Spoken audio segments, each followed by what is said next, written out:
มะกล้วยนี่ขายจังหน่วยต่อ10 3 300ตัว10โน่น310เป็นก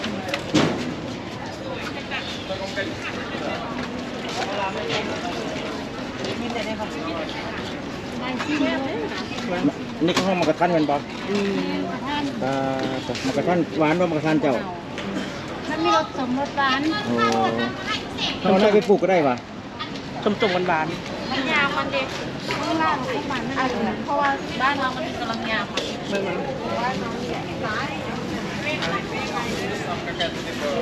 อยากเศร้า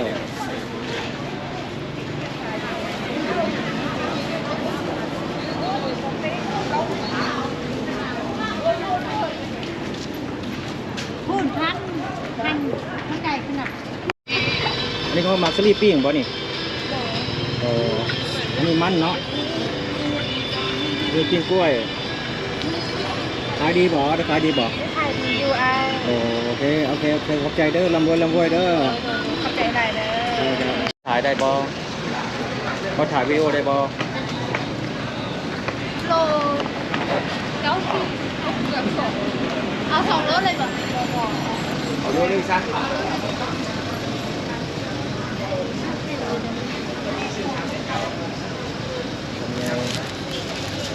คนขาย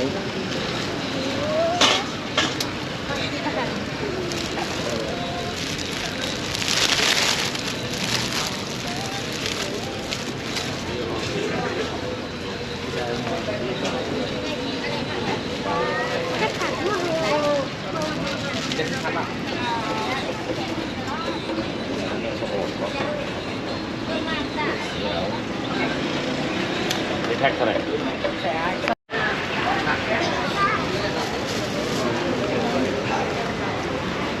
ยอจืดไปถูกยอจืด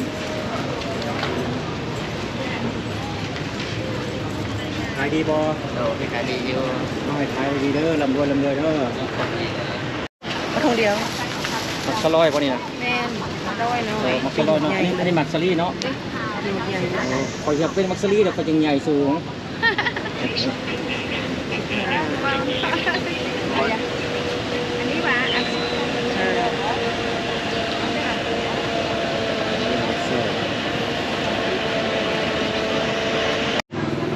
สบาย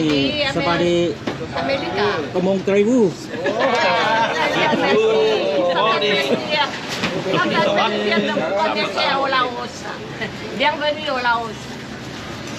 พ่อกันทุกเศร้าอยู่นี่เนาะพ่อกันเมื่อวานนี่คนที่พาเราไปเมืองบ้านเชนที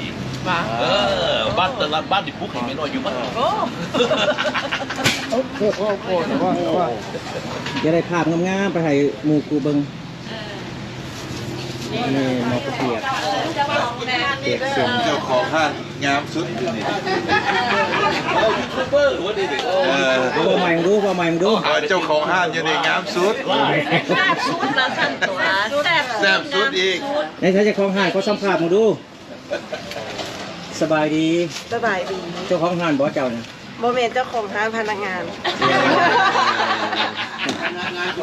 ขับใจเจ้าของห้างแล้วไปซื้อจบนี่จะกล้วยต้องการสมาโรดสีหอมอันนึงบอก30นี่ก็ทอดกล้วยราคาเป็นกันเอง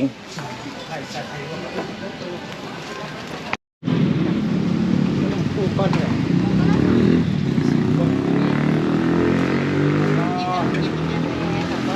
ขนมปูบอขนมอื่นบอเรียกว่าห้องขนมปลาตังโกมาแมนบอปลาตังโกโอ้นี่ปลาตังโกเนาะก้อนหนึ่ง3,000กว่าตีขายได้ดีอยู่บอโอ้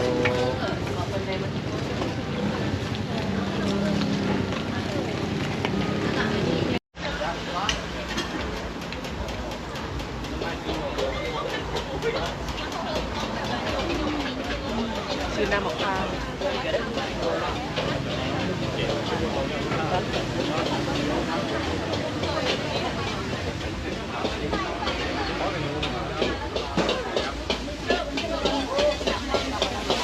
ก็ให้กับพอ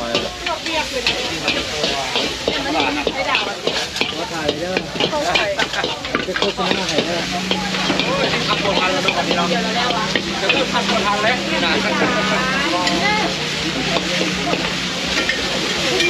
ผัดไทยลาบเป็ดหอยทอดผัดไทยแซ่บเค็มของอ่านเมนูอยู่เลย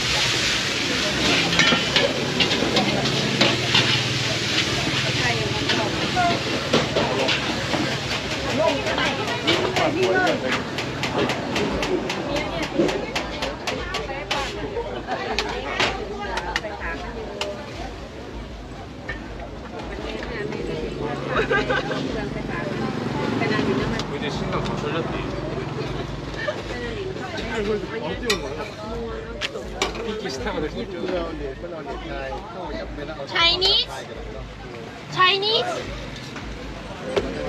ลาวเชียนโมเวเซ่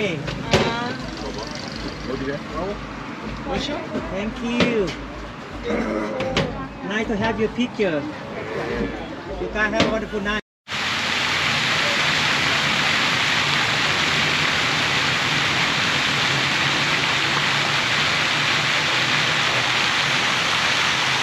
ไข่ชอบหน้า หนึ่งไข่เอา2 อัน มีไข่สอง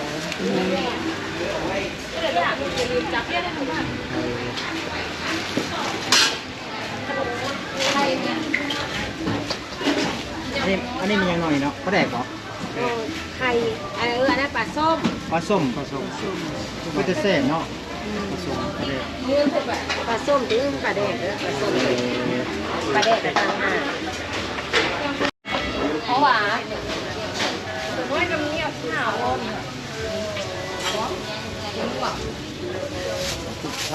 พอดี90เลย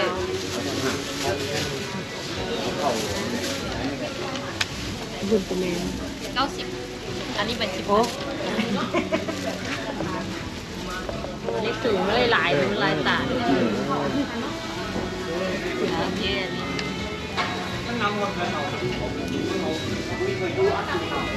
อันนั้นล่ะ เอาหมกสมอง มีสมองบ่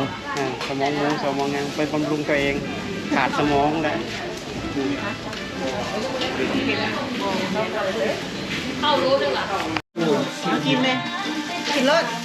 มาเอาเดือนมาล่ามาเอาบ่กินลำเมี่ยงเป็นบ้านลูก นี่ขนมป้าบินนี่นะ เอ็ดไปเลยเอง เอ็ดข้าวหลาม ก็จะแซ่บเนาะ เขาให้ข้าวหลามเลยนะ เออ แสบๆเราแล้วดิบ่ได้ทางเลยเนาะ เอาใส่จานที่ทุกคนกิน เอ็ดข้าวหลามเอ็ดข้าวหลาม ไม่อยากกันก็จะแซ่บเนาะเปิดอาหารบังคลามนะครับเนาะ เปิดบังข้าวหลามปิ้งไก่ขายเนาะ กินยังน้อย ล็อบสเตอร์ครับเตอร์ แซ่บบ่ เอาหนังท้องมาแล้ว ปิ้งเอาบังคลาม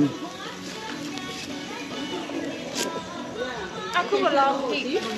เอาบังคลามเด้อ อันนี้มันคืออันนั้นเลย ไม่แล้ววะ มันอันมันอยากใหม่ มันจะเท่ากับพริกแล้วแบบนี้มันจะงามเอาได้คีบมาคีบมันนอก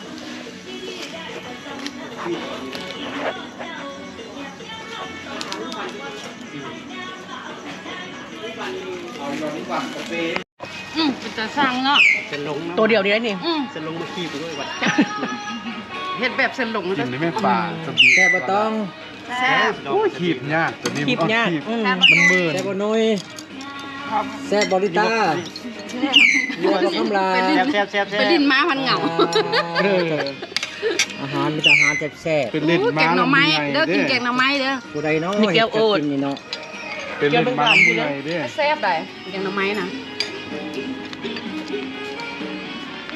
เปรี้ยวขั้นเขาบ่มักอย่างเกิน เลยได้ บ่ น้ ต้ อ อย งเอา น้อยแซ่บบ่ สุดใจ เสียหน้าลูกแซ่บบ่ลูกแซ่บบ่อาหารลาวๆน่ะแกงหน่อไม้ไว้นี่ ไก่เด้ แซ่บ สองโต แซ่บปะ ของนุ่งเด้อ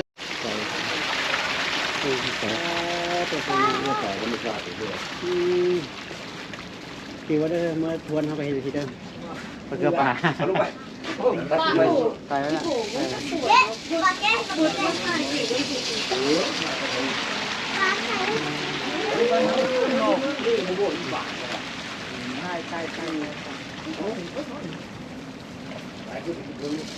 แก๊กติ๊ก